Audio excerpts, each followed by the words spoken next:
Welcome to EB5 Investment Voice, where attorney insights intersects with immigration investments. If you are a foreign investor, domestic fund manager, or enterprising entrepreneur and want to get the most out of the EB5 program, you have come to the right place. I'm Mark Deal, and I'll be your co-host on this journey. I'm joined by your host, Mona Shah, and other attorneys at Mona Shah Associates, as well as immigration leaders from around the world. So let's get into EB5 Investment Voice. Mona Shah, how you doing today? I'm very well, Mark. I'm glad to hear it. I know today we're going to be talking about some issues that investors may find mysterious. Is that right? Well, it's not just investors who find this mysterious. It's also their attorneys and developers, etc., etc. Ooh, well, we're getting very mysterious, and it's already at the top of the show. As you know, Mark, there's a lot of areas in EB5 which are difficult to understand. There's a lot of nuances and there's a lot of small issues, not so small issues, which really leave people sort of wondering, what really does that mean? Right. It's investors, it's attorneys, and even some consultants. You know, I've been working in the EB5 industry for 7 years. We have almost 50 episodes of this podcast, and each and every episode, I'm still learning more. That's thanks a lot to our special guests. And today we've got a great guest lined up. We have indeed. Today we have Osvaldo Torres, but he's taking it easy on us as well as everyone else. He likes to be called Ozzie. Right, Ozzie? Correct. Since third grade, when I came here to this country, I was tagged with Ozzie, and I'll go with that. Sounds great. Well, let me go ahead and introduce you to our listeners. Ozzie practices at Torres Law Firm in Fort Lauderdale, Florida. For his entire career spanning nearly 30 years, Mr. Torres has consulted clients on complex transactions, including securities offerings and mergers and acquisitions. For the last 6 years, Mr. Torres has been immersed in EB5 work and has prepared numerous offerings involving hotel development, residential construction, senior living complexes, healthcare, restaurants, franchises, and many others. Mr. Torres, I know you're frequently a speaker at EB5 conferences, so it's my pleasure to have you with us on EB5 Investment Voice. It's entirely my pleasure. I'm very pleased to be here, and I thank you for this opportunity to address your concerns and the concerns of the audience. Ozzie, thank you. And you're going to keep it simple and easy for the listener. That's what I love about the way you speak. I'll try my very best. Thank you. Well, these issues are tough, as I've just said. I'm going to just jump straight in and give you something that has been getting a lot of new investors scratching their heads, and older people who in the business who already know how the game is run, looking at their paperwork in a slightly different way. And here I'm going to refer to admin fees, administration fees. So very briefly for the audience or the listener who's not sure what an administration fee is, whenever you go into a regional center project, maybe a pool direct project, there is an administrative fee, which isn't part of your capital investment. So it's an administrative fee on top of your $500,000. Ozzie, when we started this business, the admin fee was like back at 10 years ago, it used to be something like $25,000. And now this administration fee can be anywhere near $50,000 to $70,000. Yes, the administrative fee is something that has often befuddled investors as well as other parties. And it certainly befuddled me at the beginning as well when I first started looking at EB5. You know, in a normal securities offering, what you might see is offering proceeds, and that's a certain amount. And then there's the cost of the offering, which is a number that's netted from that amount.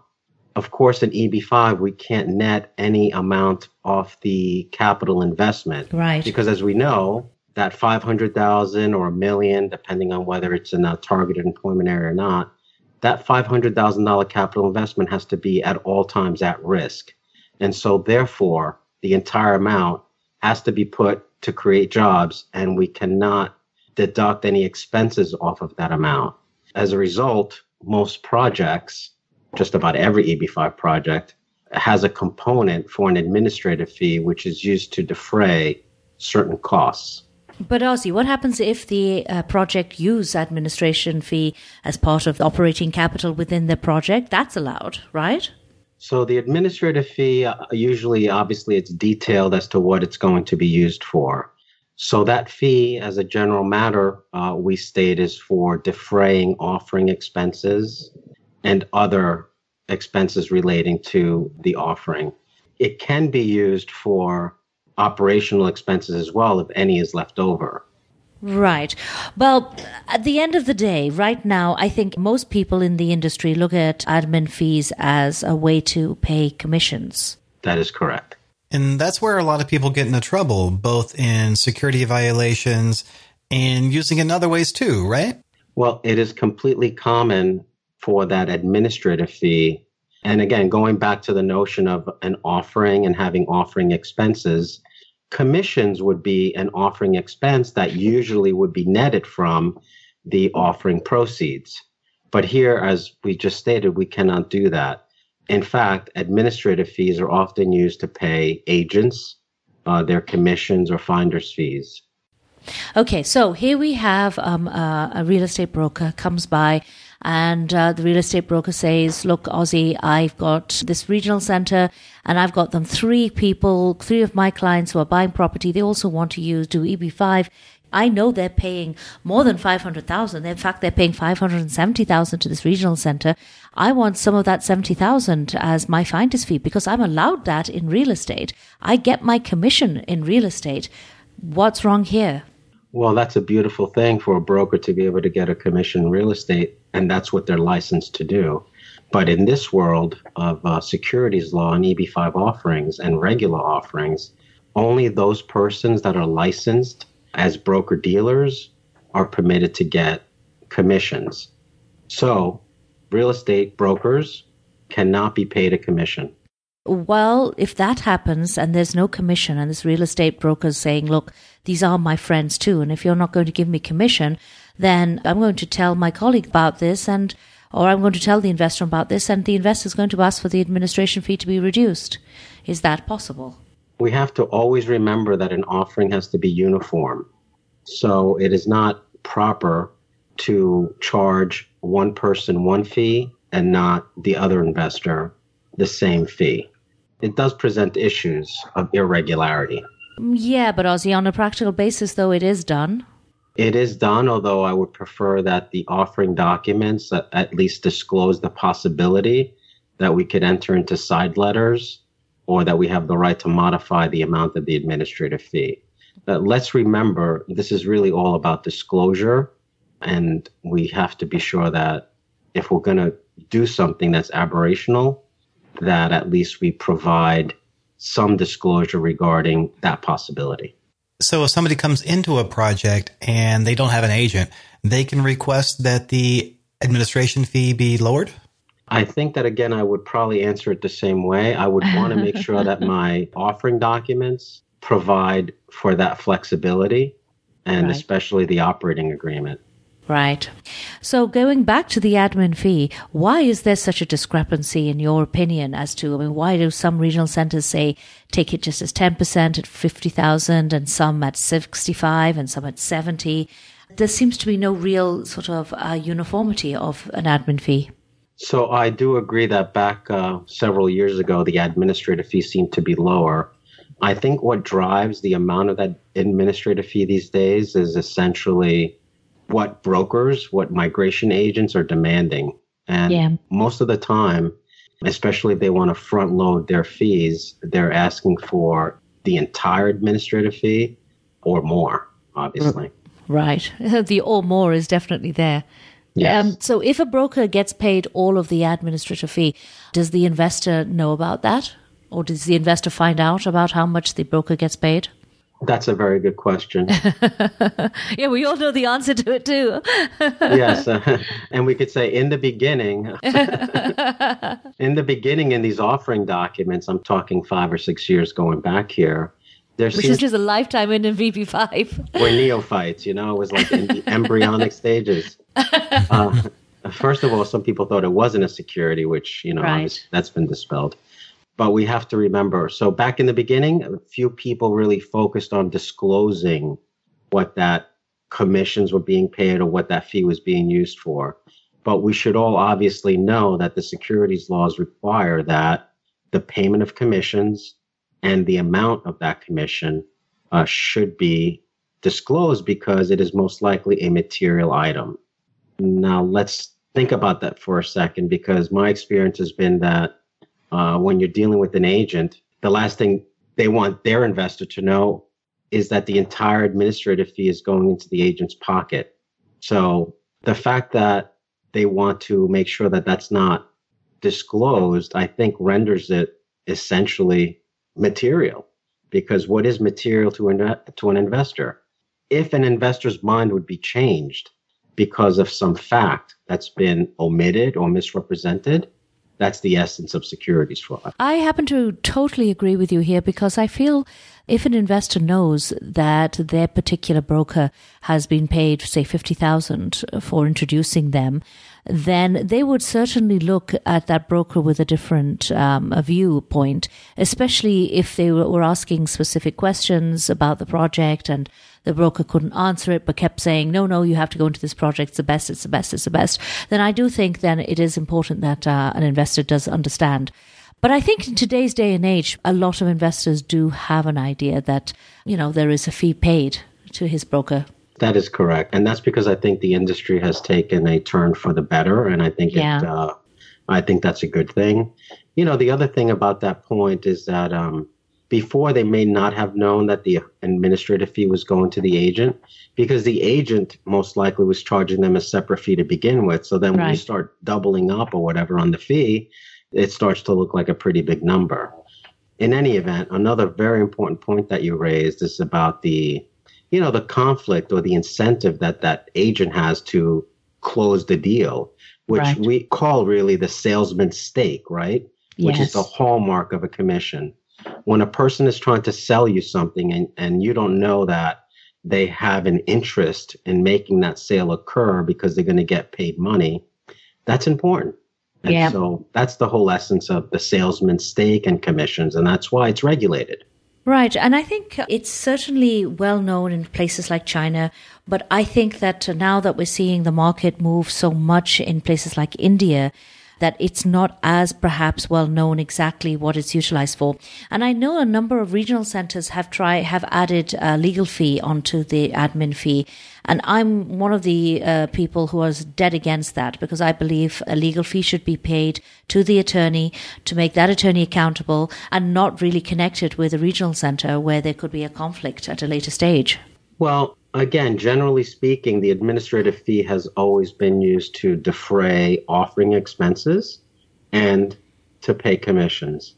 So to the extent that the project or the fund, the EB5 fund, actually have legal expenses, which they should, there's nothing improper, in my opinion, about using a portion of the administrative fee to defray those kinds of costs. Okay. Well, one last question on admin fees, Ozzie, before we move on to other areas.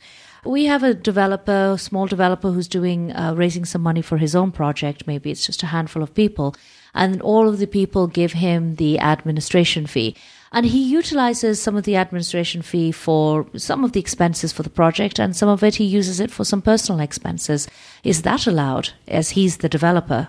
So again, a very good question. And of course, it has to do with the essence of disclosure. Most likely, the administrative fee was described, as I said before, to defray offering expenses, etc. I doubt that there's any disclosure that would say so anybody can put it in their pocket. So the answer is absolutely not. So even if he's the developer, there isn't an exception for him to use the money for himself. He has to use the money for project-specific purposes? Well, if we had an offering that basically said, the administrative fee could be used for X, Y, and Z, and also for that purpose, then presumably there shouldn't be a problem. But Ozzie, most of the language in most PPMs is very vague. You kind of can use administrative fee for anything. I would tend to agree with that, but personal use obviously goes beyond the bounds of any expected use. Right, no matter how broadly it's written, right? Right. Well, I wasn't really talking about buying a yacht or I was referring more to maybe other expenses related to the project, but maybe not specifically related in the actual use of funds. Yeah, I mean, obviously that'd be a case-by-case basis, and we would have to dig into the documents to make sure that I wouldn't want to be in that situation, but... Well, marketing expenses are usually allowed. Yes, that would be theoretically an offering expense, right? Right. So, Ozzie, really, it isn't necessary, though, for every offering to have an administrative fee. I mean, is there a possibility that somebody comes forward and maybe has an EB5 project where they don't want to, or they don't use a PPM, and therefore they don't even have an administrative fee issue? Well, I think that would be highly unlikely. But let's talk about that for a second. There are always going to be expenses of an offering. Like legal expenses. Like legal expenses. Somebody does have to prepare whatever documents are necessary. So we can talk about what becomes necessary and when. But at the end of the day, I think that unless someone is willing to self-fund and not be reimbursed for those expenses, yes, you could argue that an administrative fee is not necessary in that case, but I think that's a very, very rare case. Well, let me give you an example of what we are seeing happening more and more frequently. And I can see this increasing when the minimum amount eventually is raised from 500 to 950 or whatever final figure they have. A couple of friends come together and they put money together, they pull money together to do an EB5 project. They realize that they are able to create a considerable amount of jobs. Perhaps they only thought they could create 20 jobs, and maybe they can create 30 to 40 jobs. So they decide to bring another person into their project. And the other person is brought in, but that person isn't necessarily managing the project or part of the project. Now, they are continuing as if the original plan was it was just the two friends, and now they're bringing in this third person. They don't feel they need a PPM. Do they need a PPM? And that third person is going to be an investor. Is that correct? That's correct, yes. This is happening a lot. We're seeing a lot of direct pool projects where there is no PPM. And that raises a very good point, and I appreciate the question. When parties get together and they all decide that they're going to form a company, then theoretically, nobody is soliciting the other, and it could be argued that no offering document is necessary. So you're saying wherever there's a solicitation, there has to be an offering. Exactly. Whenever there is somebody that is looking to bring another person into a deal, you have to ask yourself, okay, how are they doing that? What are they representing as far as the deal goes? How are they getting or enticing that person to come into the deal? And so the essence of those types of conversations or discussions or machinations is really at the core of disclosure, okay? And all the securities laws try to do is ensure that there is disclosure of material information and no omission of material information.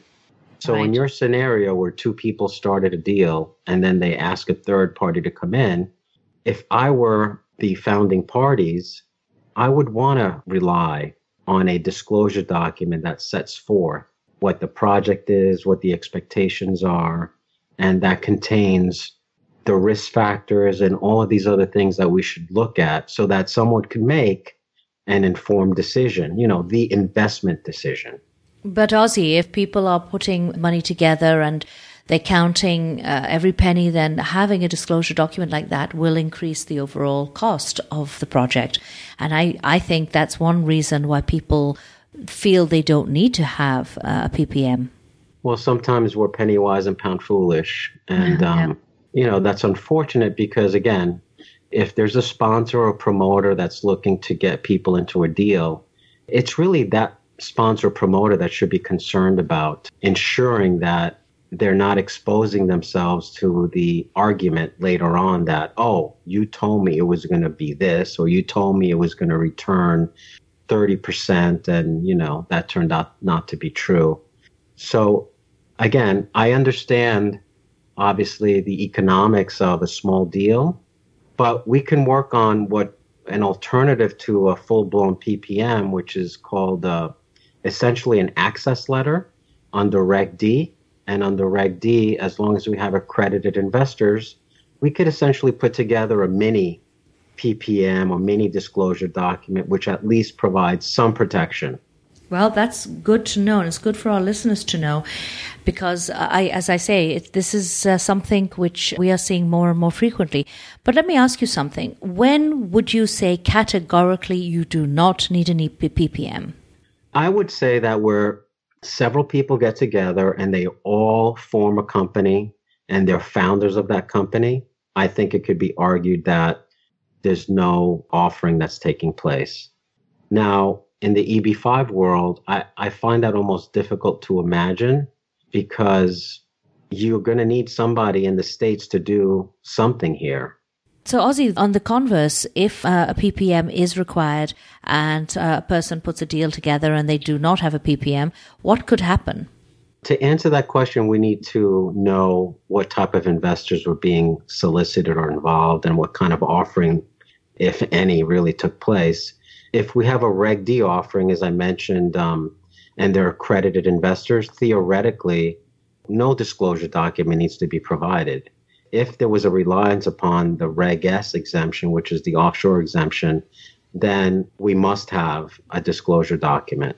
So at the end of the day, you're basically, following your point here, you're basically flying naked and you have no protections against allegations that a statement you made was true or untrue, because the beauty of a properly drafted disclosure document is that it contains all of the material information pursuant to which someone can make an investment decision.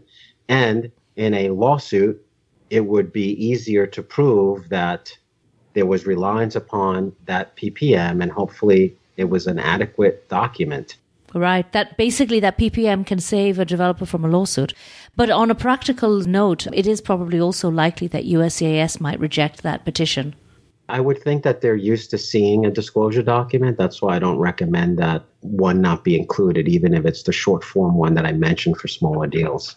Well, it's nice to hear that the developer has some kind of protection, but it's also there to protect the investor too.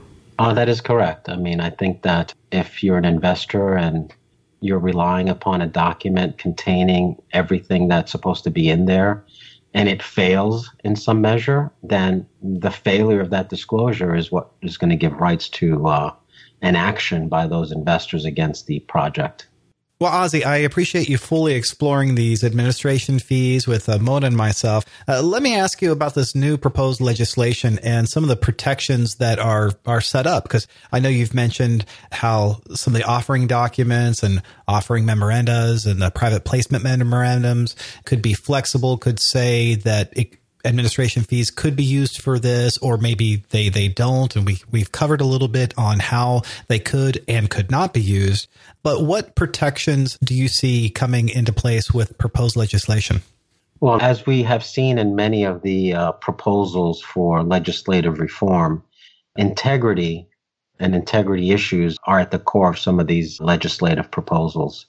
And I think that's heading in the right direction, and I don't think anybody in the industry has any issue regarding integrity and integrity reform. What we see, I think, in most of these deals that may have gone bad is essentially affiliated party transactions where the project or developer and the EB5 fund are managed by the same control persons. And for instance, when we look at a JPEAK scenario, that's exactly the problem. So some of these integrity reforms would impose certain regulations to ensure that there is more transparency and financial controls.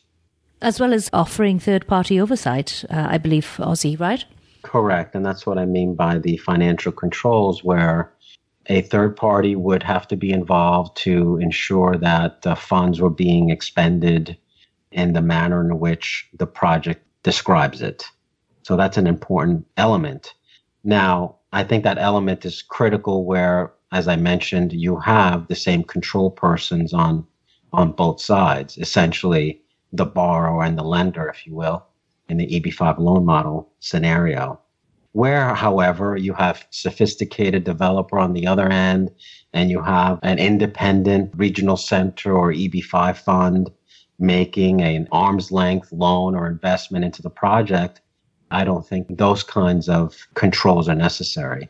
And in any event, where there's a senior lender on the project side, you're going to have built-in controls, and if not, money managers or construction draw. Would senior lenders, would they be involved with the administration fees or the amount of the investment itself? I guess my thought is, while we're waiting for legislation to clarify and perhaps strengthen some of the protections and the integrity matters or issues that may be real or perceived, people could use third-party oversight, now, should they choose to, or look for funds that have that. So in the case of third-party oversight or perhaps not, perhaps there's a senior respected lender in the industry that's associated with that project. Are they also working with the administration fees as well? Honestly, the administrative fee, I don't think ever gets to the project. Right, exactly. That's kind of the root of my question.